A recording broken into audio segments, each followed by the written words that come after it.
Those who know me know that as a LEGO fan, I make my own creations, but I'm also a collector. And although I have some of the iconic Star Wars sets, I had never built a ship of this theme before. Recently, I got the Dark Falcon, but my oldest kid said Deeps first. Still, I wanted my first one to be a remarkable one. This set was released in 2024, the year in which LEGO Star Wars celebrated the 25th anniversary, marked with a different design of the box and also mentioned in it. It is one of the 7 sets that includes a special collectible figure for the occasion, and there's also an 8, but as a book offer. And the one shown here is perhaps the most surprising, Cal Kestis, the main character of the video game Jedi Fallen Order. Let's start at the beginning.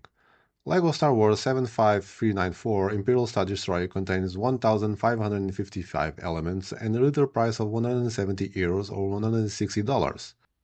This ship has had 20 different versions in several sizes, but the most notable ones are the UCS versions from 2002 and 2019, and the free playable ones, the one from 2006, 2014, and this one. Starting with the minifigures, there are 7. Cal Kestis is undoubtedly the most surprising and special. For those who don't know, this character doesn't appear in any of the films of the saga, but it is one of the main characters in the Fallen Order video game. I highlight the torso and legs, especially the first one, with prints on the back as well. All his elements are exclusive. All of them except the hair, which only appears in another set, but almost impossible to get. The Barb figure from the Stranger Things saga offered at the Comic-Con 2019. Also noteworthy is the base, celebrating the 25th anniversary of LEGO Star Wars, appearing in only 7 sets. We have Darth Vader in a version that has been consistent in recent years with printed arms and legs and a two-piece element. There's also no surprise, and for the first time, Commander Praji, who even had some kind of importance in the original film of the saga. However, only the torso is exclusive to the set, and the other pieces are relatively common. Then there's the opposite, an officer in a grey suit with torso, legs, and head exclusive to the set.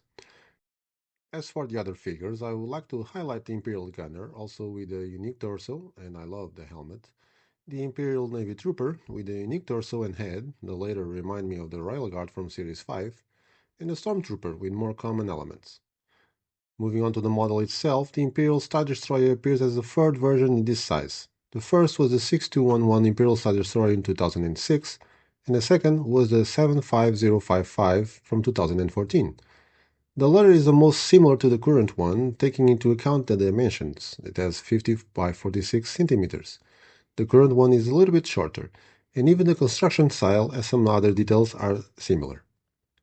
I don't have any of the previous versions, and that was one of the reasons I was very curious about building this set, so the comparisons I will make will be based on the available images. This current version is much more consistent in terms of color, since its exterior practically only uses light gray. In terms of gribblies, it is much more complete, and I personally like seeing the exterior practically covered with studs.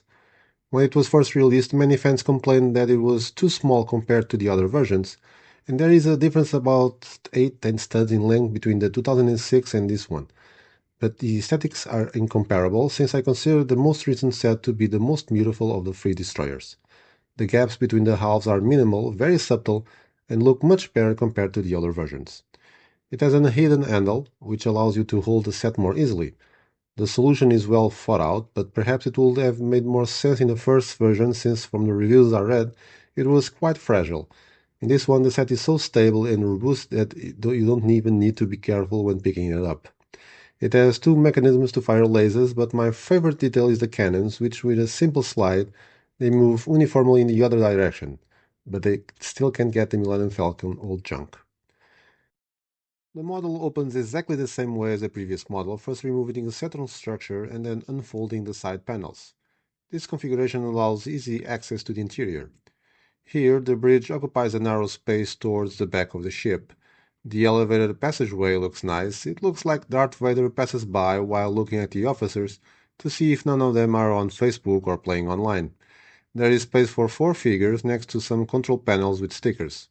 I confess that one of the problems with the interiors of these ships is that they have very similar colors, usually grayish, and the contrast is not very evident, not highlighting some of the details as it should. The area behind the bridge is more spacious, with several stickers applied to the 2x6 tiles along the walls, most of them showing generic controls.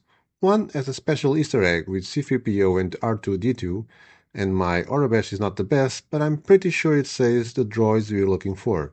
Where is Obi-Wan when we need it? More consoles and screens are located in the back, also decorated with stickers. One holographic display stands out in particular, showing the Star Destroyer's primary weapons and engine systems.